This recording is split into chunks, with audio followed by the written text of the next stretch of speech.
Bonjour à tout le monde. Et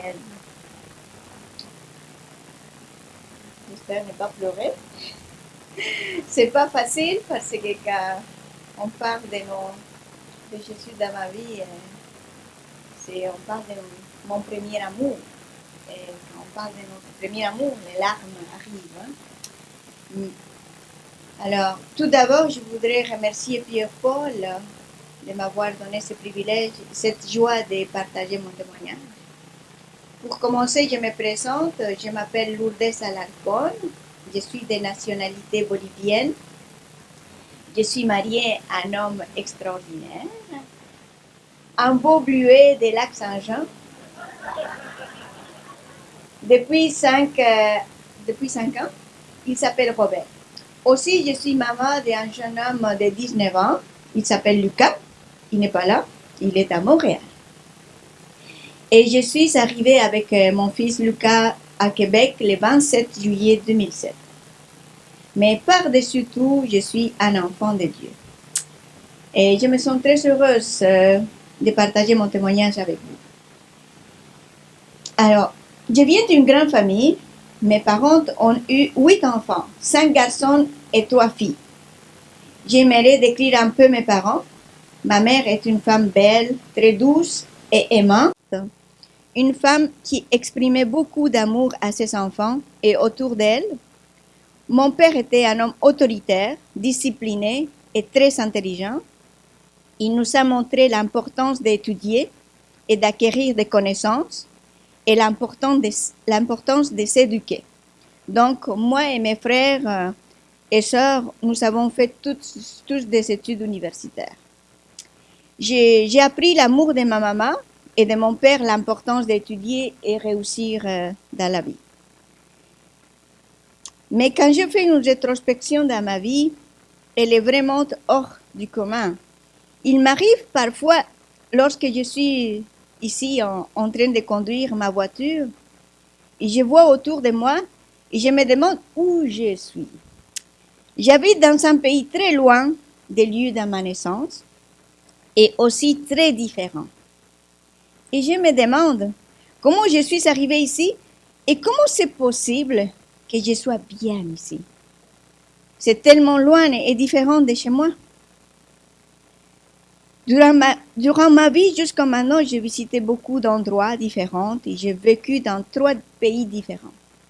La Bolivie, la Belgique et ici au Québec. Ma vie a été bouleversée par des grandes épreuves et j'ai pu aussi expérimenter des profondes joies. Ma famille est éparpillée partout. On dirait qu'on a vécu un peu la diaspora.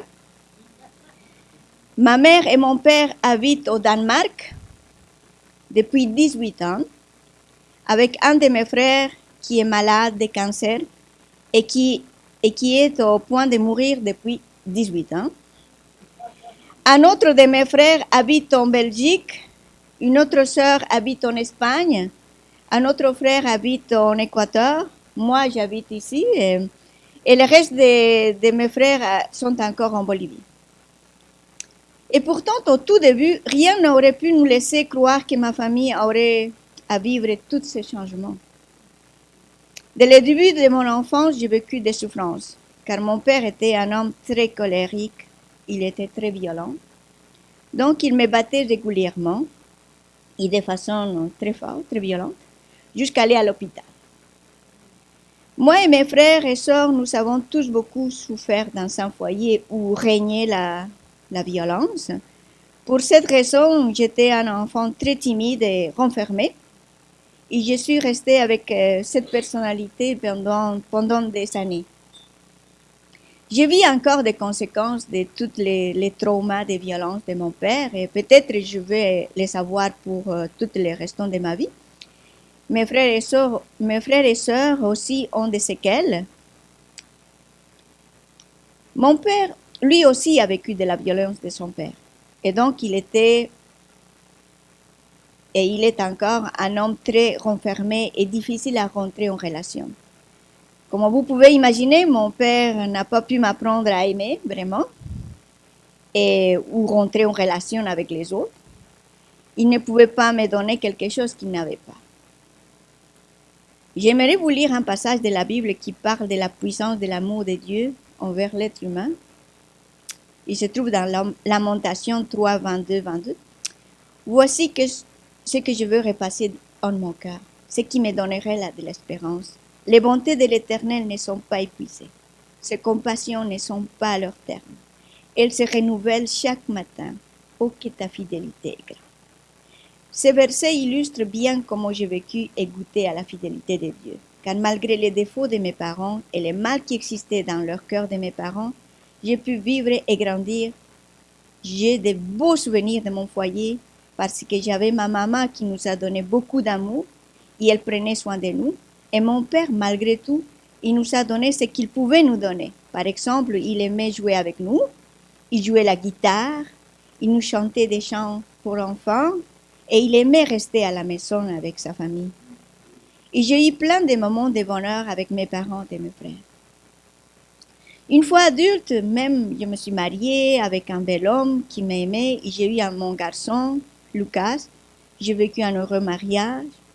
Aussi, j'ai pu faire des études secondaires et universitaires.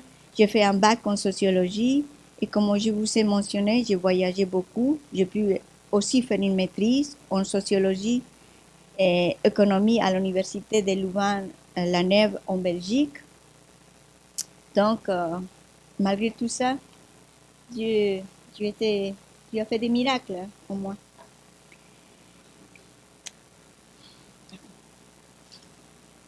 Et maintenant, du point de vue spirituel, mes parents étaient chrétiens catholiques, non pratiquants.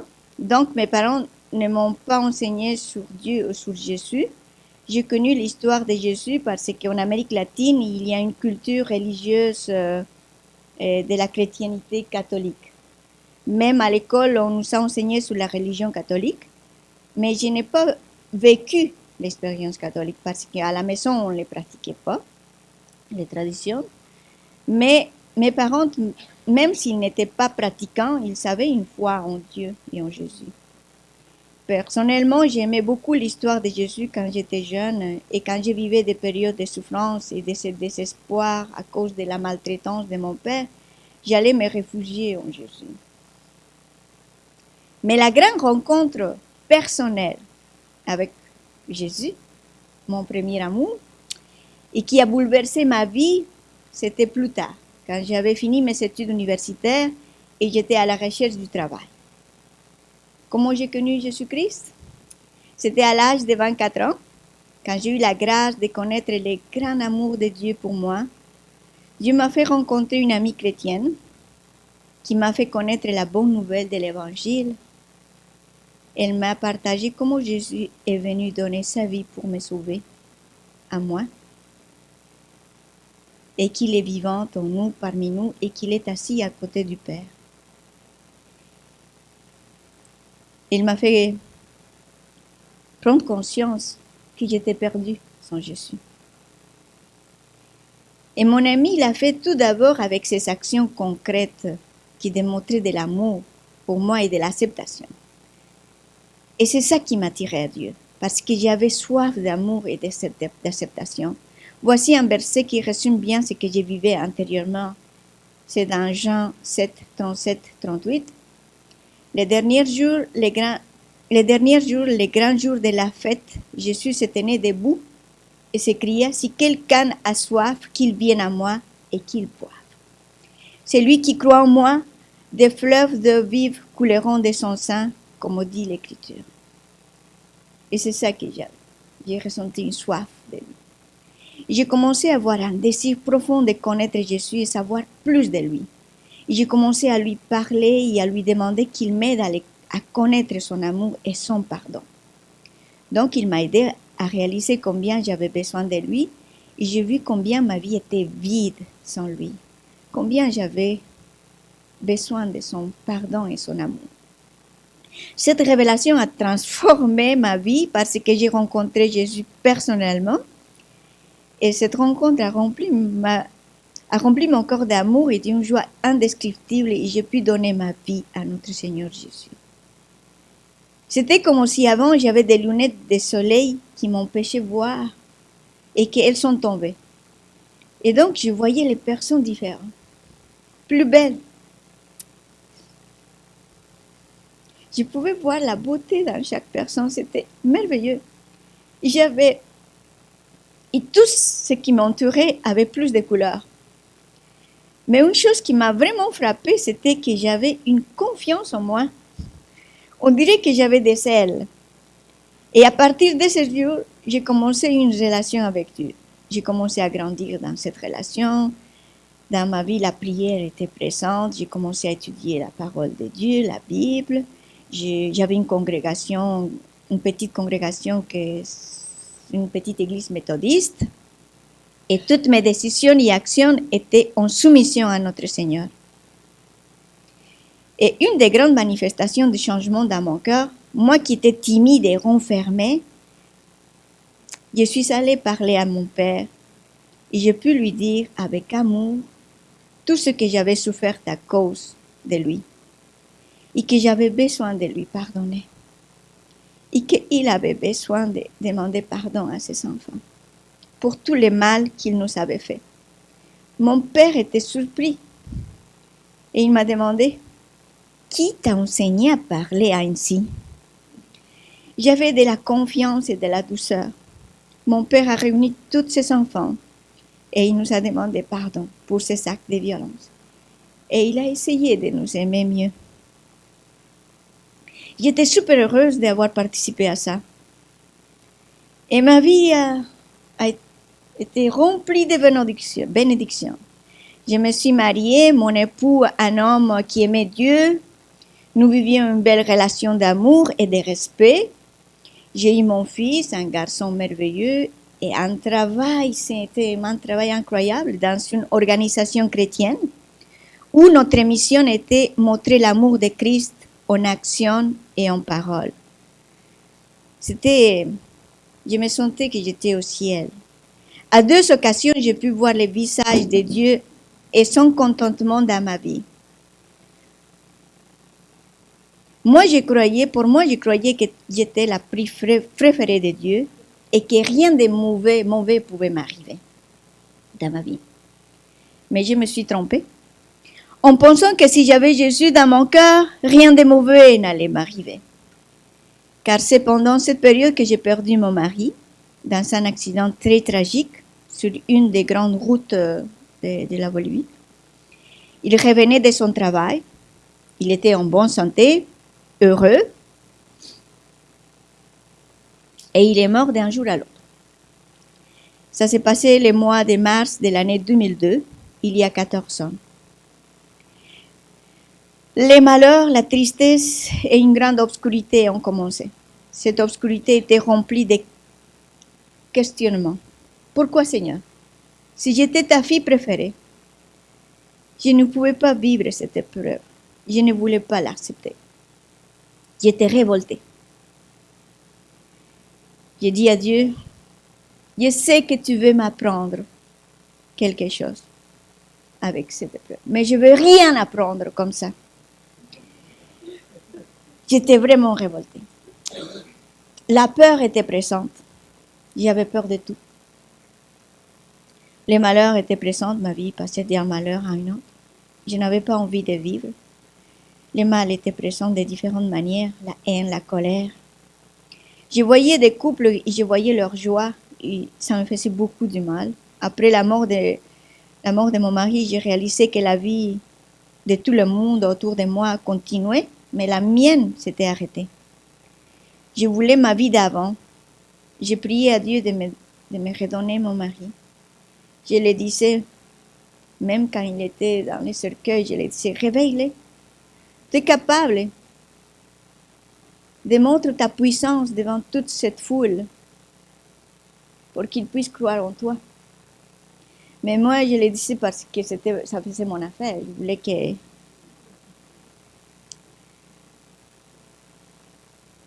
Et je disais à Dieu aussi, sors-moi de ce cauchemar. Je n'ai pas pu continuer ma vie comme avant. Ça me faisait trop mal. Donc, j'ai quitté mon travail. Et j'ai décidé de quitter mon pays. Et j'ai décidé de faire une maîtrise puisque c'était un de mes rêves. Donc, j'ai commencé à chercher une université. J'en ai trouvé une en Belgique, l'université de Louvain-la-Neuve. Et j'ai commencé à faire des démarches administratives. Mais tous les documents étaient en français. Et je ne savais même pas un mot en français. À ce moment-là, je n'ai pas réalisé l'ampleur de la tâche. La douleur et le désir de quitter mon pays étaient plus grands. Donc, j'ai cherché de l'aide pour la traduction de tous les documents et je suis allée à l'Alliance française de ma ville, mais leur prix était trop élevé pour moi, en plus qu'il avait beaucoup à traduire. Donc, je suis allée à l'université de la faculté des langues et j'ai trouvé une femme qui enseignait le français. Et en plus, elle m'informe qu'elle avait vécu en France pendant 3 ans. Je lui partageai ma situation et elle m'a dit qu'elle allait m'aider et qu'elle le ferait gratuitement. Une fois que j'avais réussi mon inscription à l'université, il fallait maintenant que je trouve une bourse d'études parce que le coût de l'inscription à l'université et aussi toutes les dépenses pour vivre là-bas étaient au-dessus de mes moyens. Je me suis mis à chercher un organisme boursier et je l'ai trouvé. Coopération universitaire au développement en Belgique. Là aussi, j'ai dû travailler dur parce qu'il fallait écrire un projet et remplir beaucoup de formulaires. Alors, je le faisais en espagnol et après, cet ami et cette femme les traduisaient.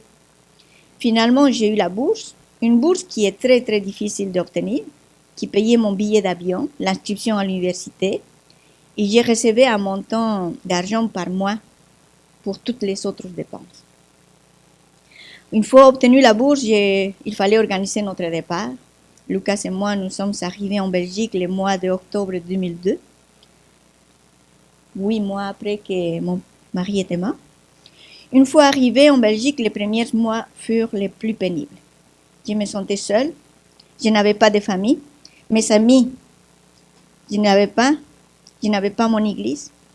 En plus, je ne connaissais même pas un mot français. Je ne comprenais rien pendant mes cours. Et la douleur, la peine était encore en moi. Je pensais qu'en sortant de mon pays, j'allais être mieux. Mais non. J'ai commencé à regretter d'avoir quitté mon pays. J'ai décidé de rentrer donc. Mais une amie, une autre étudiante m'a encouragée et elle m'a conseillé de ne pas prendre une décision vite et d'attendre 3 mois. Et après 3 mois, j'ai vu que je pouvais prendre des notes pendant mes cours et que j'allais pouvoir étudier dans une autre langue. Mais malgré la réussite au niveau des études, je n'étais pas bien. J'avais une profonde tristesse. Le deuil était très très présent. Et même 10 mois après la mort de mon mari, j'ai prié à Dieu encore de me redonner mon mari. Et qu'il me redonne ma vie d'avant. Je ne voulais pas accepter la perte et la séparation. J'ai rentré dans une profonde dépression qui a duré plus qu'une année. Mais au milieu de tout, Dieu était présent. La grâce de Dieu était présente. Et dans le psaume 138, c'est dit, quand je marche au milieu de la détresse, tu me rends la vie. Tu étends ta main sur la colère de mes ennemis et ta droite me sauve. Dieu était présent à travers la grâce de la prière. J'ai continué à prier malgré tout. Sauve-moi Dieu, donne-moi la force pendant les épreuves. Ne permets pas que je m'éloigne de toi. Protège-moi de moi-même. Garde-moi, Seigneur. Aussi, j'ai demandé pardon, mon Père bien-aimé, pardonne-moi. Je me mets au genou devant toi et je te demande pardon pour ma colère et ma haine de la vie, car je pêche et je me réponds de tout mon cœur. Dieu était présent à travers les bénédictions. Malgré mon état, j'ai pu fonctionner. J'ai pu réaliser toutes les démarches pour avoir l'inscription à l'université et aussi la bourse. Et d'étudier en Belgique. J'ai eu l'aide de la traduction des documents avec cette femme, gratuitement en plus. Tous mes besoins matériels étaient remplis. Je n'avais pas besoin de travailler. J'avais l'opportunité de voyager et d'étudier. Et une autre grande bénédiction, une église évangélique qui s'appelle Chapelle des Bruyères, à Louvain-la-Neuve. Parce qu'après quelques mois de mon arrivée, j'ai cherché une église et je l'ai trouvée. Et tout de suite, ils m'ont accueilli avec amour dans cette église. J'ai trouvé de belles amies avec un grand amour et solidarité pour moi. Et à ce moment-là que j'ai vécu la bénédiction la plus grande, un miracle. Dieu s'est révélé à moi d'une façon merveilleuse. Il m'a montré que j'avais besoin de lui, plus que n'importe quoi d'autre dans ce monde. J'ai commencé à réaliser combien j'avais besoin de goûter à sa consolation. Dieu m'a montré combien j'étais centrée sur ma douleur et que je ne pouvais pas goûter à sa consolation. Et avec douceur, il m'a attiré à lui. Tout d'abord, il m'a montré son amour à travers les autres. Il m'a montré en utilisant les amis à l'église. Et j'ai commencé à vouloir avoir de l'amour pour les autres. À nouveau, moi aussi. J'ai commencé à réaliser combien j'étais pleine d'amertume en raison de ma douleur et que je ne pouvais pas voir la grâce de Dieu à l'intérieur de moi. J'ai vu la noirceur de mon cœur. J'étais tellement aveugle à cause de ma douleur. Je ne voyais pas la gloire de Dieu. Et j'ai commencé à être plus triste de cette réalité que de la perte de mon mari. Je ne ressentais pas la vie en abondance que Dieu nous promet. Dans Jean 10, les voleurs ne viennent que pour dérober, égorger et détruire. Moi, je suis venu afin que les brebis aient la vie et qu'elles soient dans l'abondance. Donc, j'ai arrêté de prier pour qu'il me redonne mon mari, qu'il redonne ma vie d'avant. Et une autre prière s'est installée, est venue dans mon cœur. J'ai commencé à avoir une irrésistible soif de l'amour de Dieu. J'ai soupiré auprès de mon premier amour. Quel autre j'ai au ciel que toi et sur la terre? Je ne prends plaisir qu'en toi. Ma chair et mon cœur peuvent se consumer. Dieu sera toujours le rocher de mon cœur et mon partage. Ô Dieu, tu es mon Dieu, je te cherche. Mon âme a soif de toi, mon corps soupire après toi, dans une terre aride desséchée sans eau, car ta bonté vaut mieux que la vie. Mes lèvres célèbrent tes louanges. Et l'Esprit Saint m'a inspiré une prière plus personnelle. Mon Dieu, donne-moi une vie nouvelle. Fais le miracle que je puisse naître à nouveau. Être une nouvelle créature agréable à tes yeux, blanche, blanche comme la neige. Je voulais être blanche pour lui. C'était la prière de chaque jour pendant des mois. C'était une prière profonde, une supplication à Dieu. Je désirais vraiment voir Dieu dans ma vie, dans mon âme. J'ai réalisé que j'étais sèche à l'intérieur, sans le pouvoir d'aimer ceux qui m'entouraient. Je voyais comment, malgré l'état de mon cœur, Dieu m'aimait d'un amour si grand, si parfait. Et grâce à cette prière qui venait du Saint-Esprit, j'ai commencé à reconnaître la puissance de Dieu dans ma vie. Il m'a appelé à lui et il m'a guéri de ma douleur. Et j'étais libre d'aimer les autres. Rien n'est impossible sans lui. Hein? À ce moment-là, je me suis délectée en Dieu. J'ai pu dire comme Job, avant mes oreilles ont entendu parler de toi, mais maintenant mes yeux t'ont vu. Et je puis saisir avec mon cœur, avec mon âme, l'amour de Dieu pour moi. Et vous vous souvenez la question que j'ai posée à Dieu, pourquoi t'as permis la mort de mon mari? Je sais que tu veux m'apprendre quelque chose, mais je veux rien apprendre. J'ai vu la main de Dieu agir dans ma vie parce qu'il a utilisé cette souffrance pour que je puisse goûter à quelque chose de plus merveilleux. Il m'a fait goûter sa consolation en se présentant lui-même devant moi, comme il a fait à Job, avec Job. J'ai l'assurance que ce n'est pas lui qui a causé l'accident de mon mari. J'ai l'assurance que lui aussi était triste. J'étais aussi triste. Et qu'il a pleuré avec moi.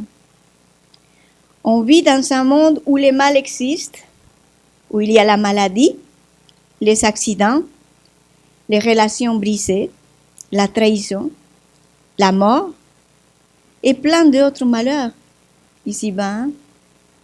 Même dans nos églises, on vit des conflits, des querelles. On vit dans un monde déchu. Et au milieu de tous ces mal et de toute cette obscurité, il y a une lumière de bonté et une lumière de beauté qui vient de Dieu, tout-puissant. Il montre sa puissance face à tous ces mal qu'il y a en nous, autour de nous. Et il a fait en nous en montrant qui il est. On le voit à la croix. De quoi est-ce qu'il est capable, hein? Et aussi, il veut que je puisse croire vraiment à son amour et à ma nouvelle identité en lui. Qui je suis en lui. Il veut me guérir complètement de toutes mes blessures que j'ai reçues depuis que je suis arrivée dans ce monde. Mais également, il veut me guérir aussi du mal que j'ai fait aux autres. Et c'est exactement ce que Jésus nous dit dans Luc 4, 18 à 19. L'Esprit du Seigneur est sur moi parce qu'il m'a oint pour annoncer une bonne nouvelle aux pauvres.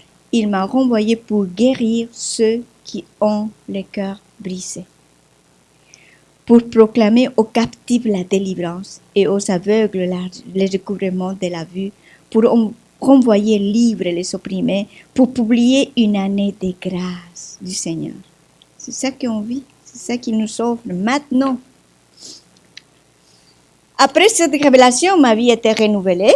J'ai grandi dans la foi et ma relation avec Dieu était plus forte et pleine de confiance parce que j'ai reçu sa consolation et il a guéri mon cœur. Et je pouvais apprécier la beauté autour de moi, même apprécier la couleur des arbres, de la nature et les sourires des enfants. Mon cœur était plus porté aux autres. L'envie de vivre est revenue et j'ai commencé à faire des projets de vie. J'ai pu réussir mes examens et aussi l'obtention de mon diplôme d'études de maîtrise. Et dans mon église, la chapelle de Bruyères, j'ai pu donner mon témoignage et j'ai dit, si Dieu me dirait, je te redonne ton mari qui est tellement tu me l'as demandé, mais je reprends tout ce que je t'ai appris de moi. Je dirais à Dieu, je ne veux pas mon mari, je peux perdre tout sauf toi. Et c'était une réalité, c'est encore une réalité dans mon cœur. Donc, j'ai pu réussir mes examens, comme je disais, et j'ai pu avoir mon diplôme de maîtrise. J'ai trouvé un travail et j'ai commencé à me demander où nous allons vivre. J'étais prête à faire mon projet de vie. Est-ce que nous voulons rentrer en Bolivie, ou rester en Belgique, ou peut-être aller ailleurs? Où Dieu nous voulait à Lucas et moi? Pendant cette réflexion, je me sentais tellement libre. Et je voulais vraiment que Dieu nous guide dans la décision. J'avais une quiétude et assurance que n'importe l'endroit, je savais que j'allais très bien. Vous vous souvenez quand je vous disais que des fois ça m'arrive de m'émerveiller du fait d'habiter dans un pays très loin, très froid, des lieux de ma naissance et aussi très différents. Et comment c'est possible que je sois bien ici, malgré que c'est tellement loin et différent de chez moi? J'ai la conviction que quand on est bien intérieurement, quand on a résolu les vraies questions dans notre être intérieur, comme qui je suis, d'où je viens, où j'y vais, n'importe quel endroit où nous allons être, on va être bien. Et comment je suis arrivée à Québec? Pendant ma réflexion, d'où Dieu voulait nous conduire pour que nous puissions faire notre vie, j'ai rencontré plusieurs personnes pendant cette période de réflexion. Personne à loin l'année en Belgique qui me parlait de Québec, qui voulait aller immigrer au Québec. Même un couple d'amis français qui étaient en train de faire des démarches pour émigrer m'ont beaucoup parlé de Québec et ils m'ont beaucoup motivé à le faire aussi. moi, j'étais curieuse, alors j'ai rentré sur l'Internet pour voir plus d'informations sur le Québec et j'ai vu la température. Il disait moins 20 degrés. Je me suis dit que... Merci. Moi, je me suis dit que c'est sûrement pas qu'on va aller vivre. Ok, non. Et dans mon travail aussi, j'ai commencé à connaître aussi plus de Québec parce que nous étions en train de travailler sur un projet pour aider les étudiants étrangers à s'intégrer à la communauté belge et pour approfondir sur ces sujets, pour continuer à réfléchir, on a commencé à rechercher des expériences des autres pays. Et on a trouvé beaucoup de documentation qui venait du Québec. Parce que le Canada, c'est un pays qui a une politique d'immigration depuis plusieurs années. Et donc, ils ont travaillé plus sur la question comment intégrer les différentes communautés en respectant les différences. Ce qu'on appelle l'intégration interculturelle. Et j'ai commencé à vouloir connaître le Québec et voir sur le terrain comment est-ce qu'on applique cette intégration. Et une autre chose, c'est une sœur de l'église qui m'a parlé aussi de Québec et il m'a dit, Lourdes, tu sais, je suis en train de faire des démarches pour immigrer à Québec. Je dis, mais toi aussi? Mais pourquoi tout le monde veut aller au Québec? Et alors il m'a dit, moi j'ai l'assurance, Lourdes, que toi et Lucas vont être bien là-bas. Et je lui ai dit, mais c'est trop lourd les démarches, c'est trop difficile, j'ai pas assez d'argent. Donc elle me dit, si c'est question d'argent, j'étais prête l'argent. Moi, je voyais qu'il y avait trop de choses qui me poussaient vers cette direction.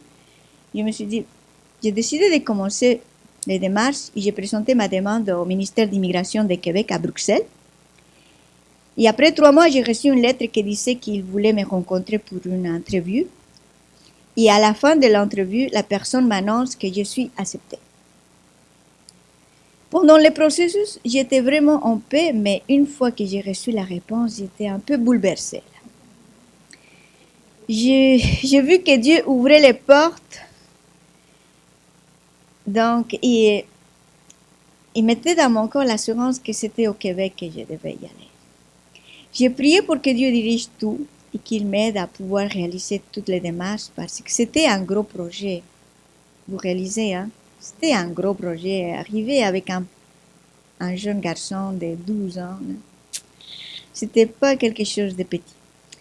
D'abord, il fallait décider la ville où nous allions vivre. Je ne connaissais personne. Je n'avais même pas un travail qui m'attendait au Québec. Je me suis dit, la première chose à faire, c'est de trouver une famille chrétienne, ma famille chrétienne. Donc, je suis allée sur l'Internet, j'ai trouvé des adresses des églises et j'ai écrit une lettre à 20 églises chrétiennes à Québec. Et pourquoi le Québec? J'aurais pu choisir n'importe quelle autre province au Canada, mais Lucas m'a dit, maman, n'importe où, mais je voudrais continuer mes études en français. Alors, ça devrait être Québec. C'est pour ça que j'ai écrit à différents... Mais Québec est grand. Où est-ce qu'on va aller vivre? C'est pour ça qu'on a écrit... je voulais trouver une église d'abord. Et j'ai reçu 3 réponses, 3 lettres. Et l'église évangélique de Chicoutimi, l'église évangélique de Trois-Rivières et une autre église de la ville de Québec. Mais la réponse du pasteur Cédric Bernard de l'église de Chicoutimi était la plus accueillante. Il me disait que l'église était là pour nous aider dans tout ce qu'on aurait besoin. Mais avant de décider l'endroit, j'ai prié. Et dans mon corps, j'ai eu l'appel pour Chicoutimi. Donc, j'ai répondu au pasteur qu'on a choisi Chicoutimi pour s'installer. Et lui m'a mis en contact avec des femmes de l'église. Et j'ai reçu des emails de la famille Jean-Marc Guillemette et Marlène Dallaire. Marlène m'a écrit. Et elle m'a écrit qu'elle allait nous recevoir chez eux. Et il m'a écrit en disant, ma maison est votre maison. Qu'est-ce que vous aimez manger? Est-ce que vous êtes allergique? parce qu'on a 3 chats et 2 chiens. Je me souviens toujours de cette phrase. Aussi, j'ai reçu des emails d'une autre sœur de l'église, Denise Roy, qui m'a écrit pour me donner la bienvenue. Elle m'a écrit disant « Bienvenue au pays des Bleuets ». Et m'a envoyé des photos de Chicoutimi. Je me sentais accueillie, même avant de quitter la Belgique. Une fois arrivé à Montréal, Cédric est venu nous chercher à l'aéroport avec un autre frère de l'église et ils nous ont conduits chez Marley. Et on a resté avec eux pendant 15 jours. Et l'église nous a accompagnés tout au long de notre installation. J'ai trouvé un appartement très confortable et à bon prix. Lucas, mon fils, était heureux. Et Dieu a aussi entouré Lucas pour qu'il trouve de bons amis. Je voyais que Dieu prenait soin de nous dans chaque détail. Après 3 mois de mon arrivée, j'ai trouvé un travail. Moi que j'ai cherché un travail avec un salaire minimum. Et Dieu m'a surpris avec un salaire de $22 de l'heure. Donc, une fois encore, tous mes besoins matériels étaient comblés. Comme vous voyez, j'ai reçu des bénédictions de mon arrivée à Québec. Et une, la plus grande, c'est d'avoir eu la grâce de vivre un nouveau mariage. J'ai connu Robert après 1 an de mon arrivée. Et nous sommes mariés en janvier 2009. Et comme qui prend un mari, prend un pays, j'ai déménagé à Saint-Félicien. Dieu m'a fait grâce avec un nouveau époux, un bel homme, avec plein d'amour pour lui. Je ne m'attendais pas à une bénédiction pareille parce que la relation que je vis avec Robert est épanouie, plein de bonheur, de paix. Et nous vivions une relation profonde de respect, d'amour, de complicité. Donc, il y a de belles choses dans ma vie et je suis reconnaissante envers Dieu de pouvoir les réaliser et vivre sa consolation, son amour, sa grâce. Mais il y a aussi des épreuves, parce que je vis encore des périodes sombres où il y a la peur, le désespoir, la frustration, la déception, qui se transforment après en action blessante envers les personnes qui m'entourent. Donc, ça m'arrive de blesser profondément les personnes que j'aime de tout mon cœur. Et c'est dans ces situations que Dieu continue à me faire du bien. Il m'aide à réaliser combien j'ai besoin de lui encore, pour guérir et pour pouvoir aimer vraiment, pour pouvoir vraiment accueillir les autres.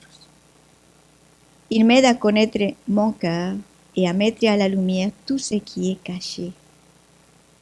C'est dans les périodes sombres que Dieu se révèle à moi. Comme il exprime dans sa Bible, sans moi vous ne pouvez rien faire. Et la foi triomphe. Chaque fois que je me trouve dans la tristesse, c'est merveilleux que malgré la douleur, je m'accroche à Dieu.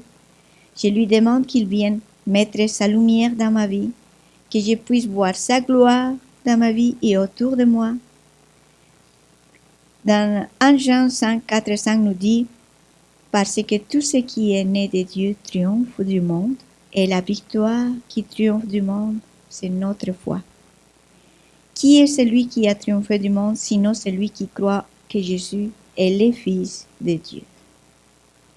On ne réalise pas le pouvoir de l'amour de Dieu, de l'amour que Dieu a bercé dans nos cœurs.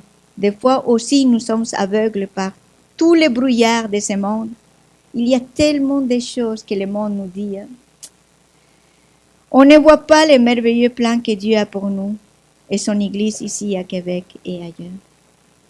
Et aussi, nous ne sommes pas vraiment conscients que nous avons encore un cœur qui souffre et qui a besoin de guérison. Et nous ne sommes pas vraiment conscients de nos soifs, nos soifs qui nous causent des problèmes, et que c'est Dieu seulement qui peut les étancher.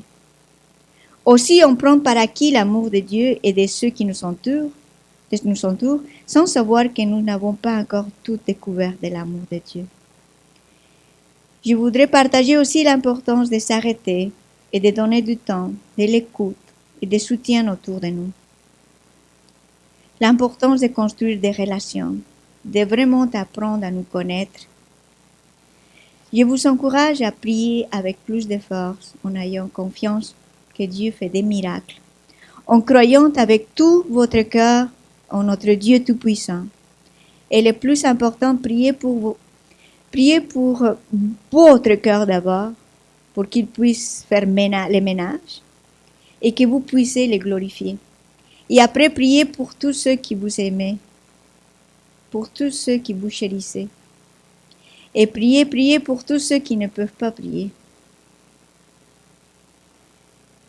Alors je voudrais finir avec les versets que j'ai commencé. Voici ce que je veux repasser en mon cœur, ce qui me donnera de l'espérance. Les bontés de l'Éternel ne sont pas épuisées. Ses compassions ne sont pas à leur terme. Elles se renouvellent chaque matin. Oh, que ta fidélité est grande. Je vous remercie pour toute votre attention. Merci. Alors, Seigneur, tel que je suis, je voudrais te voir. Jésus a dit à Nicodème, si un homme ne naît de nouveau, il ne peut voir le royaume de Dieu. Et alors, Jésus expliquait qu'il faut naître de nouveau. Lourdes a fait beaucoup de chemin. C'est un chemin assez long. Mais aussi, dans sa vie spirituelle, on pourrait dire aussi, il y a eu un chemin. Un chemin qui était étroit et difficile à certains moments. Un peu comme une naissance. Une naissance, ça passe par un chemin étroit et difficile aussi. Mais quelle joie et quel bonheur après la naissance. Et bien, cette nouvelle naissance aussi que Jésus parle, c'est une naissance qui là aussi, c'est un chemin étroit et difficile parce qu'il faut mourir à soi-même et s'abandonner au Seigneur, abandonner notre vie au Seigneur, comme on le chante dans ce chant, croire en lui. Et je lis juste un dernier passage dans l'Évangile de Jean, chapitre 1. Il est dit dans les versets 12 à 14, « Mais à tous ceux qui l'ont reçu la parole qui est Jésus, à tous ceux qui croient en son nom, elle a donné le pouvoir de devenir des enfants de Dieu, lesquels sont nés non du sang, ni de la volonté de la chair, ni de la volonté de l'homme, mais de Dieu. » Et la parole a été faite chair dans la personne de Jésus. Elle a habité parmi nous, pleine de grâce et de vérité.